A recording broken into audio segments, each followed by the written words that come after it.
آپ کو پتا ہے قیامت کے دن میرے آقا فرماتے ہیں جو دو چیزیں جس کی حمایت میں آ گئی اس کو جنت میں جانے سے کوئی نہیں روکے گا، اور دو چیزیں جس کے خلاف کھڑی ہو گئیں پھر اس کو دوزخ میں جانے سے بھی کوئی نہیں روک سکتا۔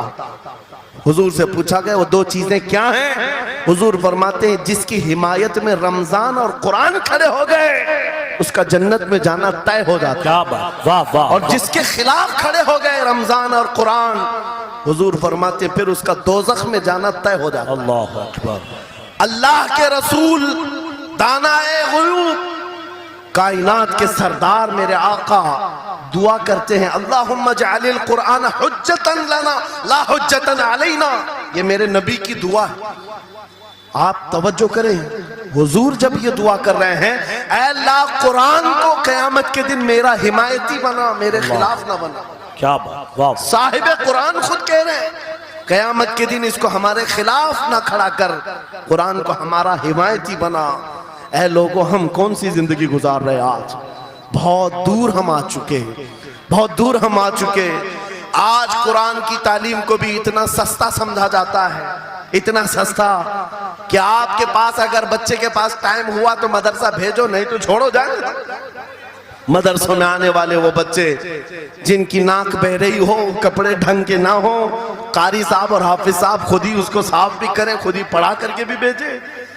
کیا تم اپنے وقت کی مشہور کانوینٹ اسکول میں بھی اسی طرح اپنے بچوں کو بھیجتے ہو؟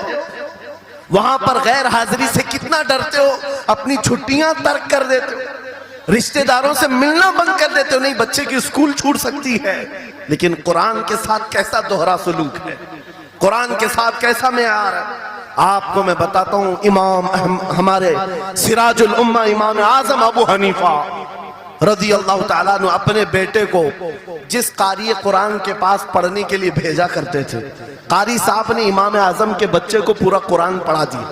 ناظرہ قرآن کی بات کر رہا ہوں، جب پورا قرآن بچے نے پڑھ لیا تو امام اعظم ابو حنیفہ کو یہ مبارکبادی دی گئی کہ آپ کا بچہ پورا قرآن پڑھ چکا ہے حافظ صاحب کے پاس۔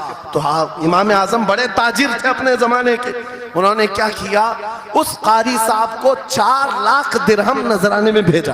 سبحان اللہ۔ کتنا؟ 4 لاکھ درہم، چاندی کے سکے ہوتے تھے۔ امام اعظم ابو حنیفہ نے جیسے ہی قاری صاحب کے پاس جو قرآن پڑھائے تھے یہ نذرانہ بھیجا، ان کے پاس یہ نذرانہ پہنچا، 4 لاکھ تو چھوڑو، آج کے زمانے میں 4000 بھی کسی کو دیتا نہیں۔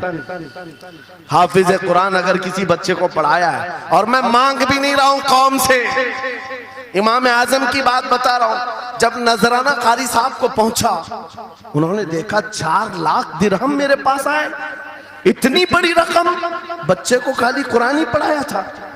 دوڑے دوڑے واپس امام اعظم ابو حنیفہ کے دولت قدے پر آ گئے، گھر پر آئے، کہا حضور آپ سے میں یہ پوچھنا چاہتا ہوں کہ غلطی سے تو یہ رقم میرے پاس نہیں آ گئی، یہ کس لیے دی گئی ہے؟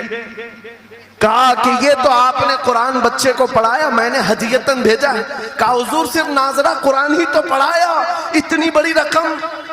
امام اعظم ابو حنیفہ نے کہا قاری صاحب آج چلے جاؤ، اور اپنے بیٹے کو بلایا، ادھر آ بیٹا، کل سے اس حافظ کے پاس پڑھنے کے لیے تو ہرگز نہیں جائے گا، کل سے اس کے پاس تو علم حاصل کرنے نہیں جائے گا۔ بچے نے پوچھا حضور کیا ہو گیا؟ کہا جو بندہ میرے 4 لاکھ درہم کو قرآن سے بڑا سمجھتا ہے میں اس کے پاس اپنے بیٹے کو نہیں پڑھا سکتا۔ میں نے تو قرآن کا ایک حرف کی قیمت نہیں ادا کی، اس نے قرآن کے اوپر میری رقم کو سمجھ لیا۔ آج ہم نے قرآن کو کہاں سمجھ لیا ہے؟ وہ امام اعظم ابو حنیفہ فرماتے ہیں جو قرآن سے زیادہ مال کو اہمیت دیتا ہے اس کے پاس بچوں کو پڑھاؤ بھی مت، نہ پڑھاؤ۔ عزیزان گرامی وقار، ہمارا یہ دوہرا سلوک، ہمارا یہ دوہرا معیار قرآن کے ساتھ لحما ثم انشأناه خلقا آخر فتبارک اللہ احسن الخالقین۔ مولا فرماتا ہے ہم نے نطفے سے علقہ بنایا۔ نطفہ کیا ہے؟ سپم کا وہ ایک قطرہ جو مرد کے ذریعے سے عورت کے رحم میں جاتا ہے، اس کے بچے کی تھیلی میں جاتا ہے، ایک نطفہ، ایک بوند، جس کو نطفہ کہا گیا ہے۔ مولا فرماتا ہے ہم نے نطفے سے علقہ بنایا،